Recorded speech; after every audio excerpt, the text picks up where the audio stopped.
Әріптестер, сабақтың өн бойында кез келген уақытта қолдануға болатын барабан әдісімен таныстырғым келеді.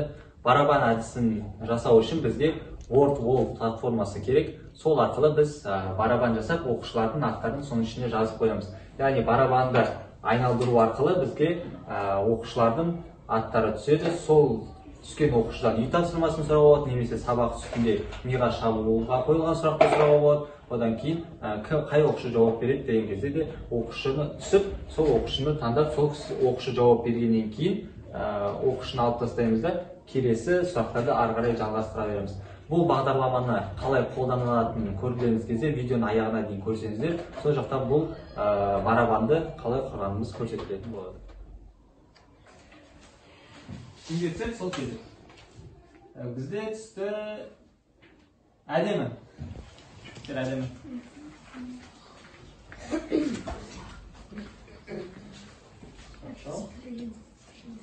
Өткен тақырып бойынша сұрақ қойшы. Сырым бастаған көтеріліс қай жылы болды? Қай жылы болды? Сырым бастаған ұлттық көтеріліс бізде қай жылы болды? 80-80-80-тен қай жылға дейін? 93. Келесі оқушы кім көрсетемізге? Келесі оқушы қуаттарым бар ма? Кел.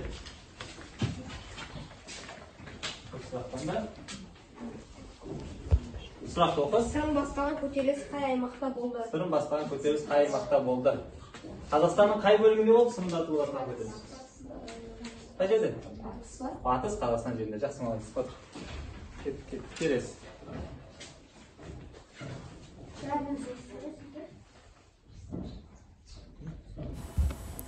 Сабағымызда өтілген тақырыптарды қайталауға арналған WordWall платформасы бар.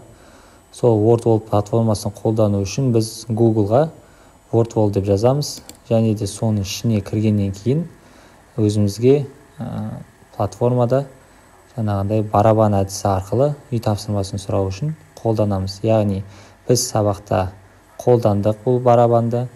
Яғни бұны қолдану үшін сіздерге қазір қалай қолданғанымды көрсетейін, одан кейін қалай жасайтынын көрсететін боламын.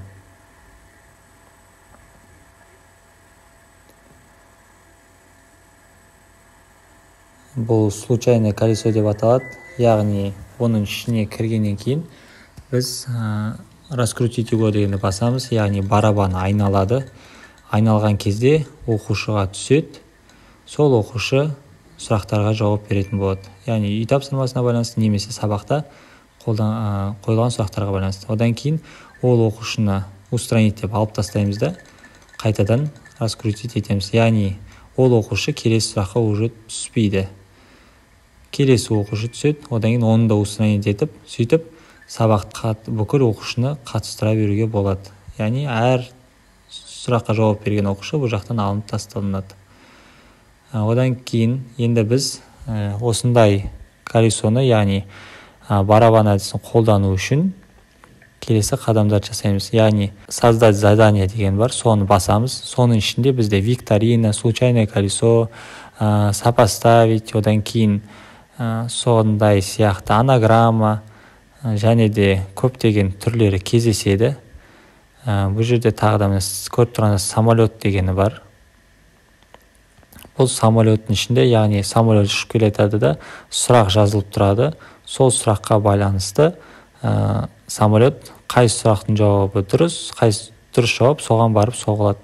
Сонда бір қызық ойынның түрі бар. Енді бізде бүгін случайное колесо, соны қалай жасайтын сіздерге көрсетейін. Безымянный деп тұрған жерге біз тақырыбын немесе сыныпты жазып қоямыз. Мысалы бізде 7-ші сынып. Ары қарай инструкция деген жерге біз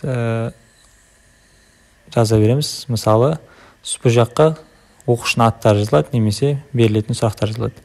Біз 1, 2, 3, 4 деп жаза берейік. Яғни нақты добавить деген сайын элементтерді қоса береміз. Яғни мысалы 6 оқушы қатысатын болса, 6 оқушының атын жазып шығамыз. Және бұл жақта астында көріп тұрғаныңызда максимальный 50 деп тұр, яғни 50 оқушыға дейін қосуға болады. Одан кейін астыға түсіп выполнено дегенді басамыз. Сонымен ішіне кіреді. Яғни бізде тапсырма дайындалып жатыр. Көріп тұрғандарыңыздай бізде тапсырма дайын. Енді ішіне кіріп бастаймыз. Раскрутить его дегенді басамыз. Сол жерден бізге түседі. Бұл 1, 2, 3, 4, 5, 6 деген мен мысал ретінде жасағаным.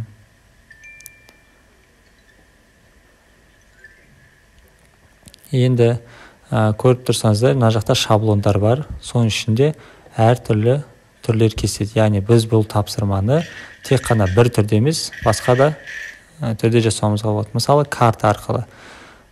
Сдать карту деген кезде шығады. Осы жерде оқушының аты немесе тапсырма жазылып тұрады. Соған байланысты олар жауап береді. Қайтадан араластыруға болады.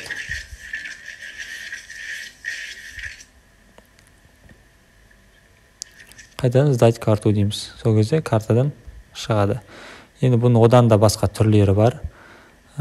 Келесі түрі бізде ұяшықтар бойынша. Яғни ұяшықтар шығады. Сол ұяшықтан біреуін таңдайды. Мысалы, біз таңдаймыз 5-ті. 5-тің ішінде сұрақ жазылып тұрады, немесе оқушының аты жазылып тұрады. Соған байланысты жауап береді.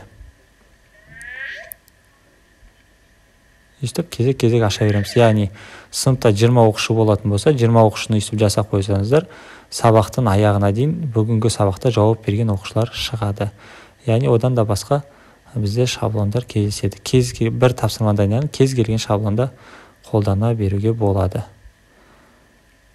Яғни WordWall платформасын біз осылай қолданамыз. Сабақтарыңызда қолданыңыздар. Сіздерге керек болар деген сенімдемін.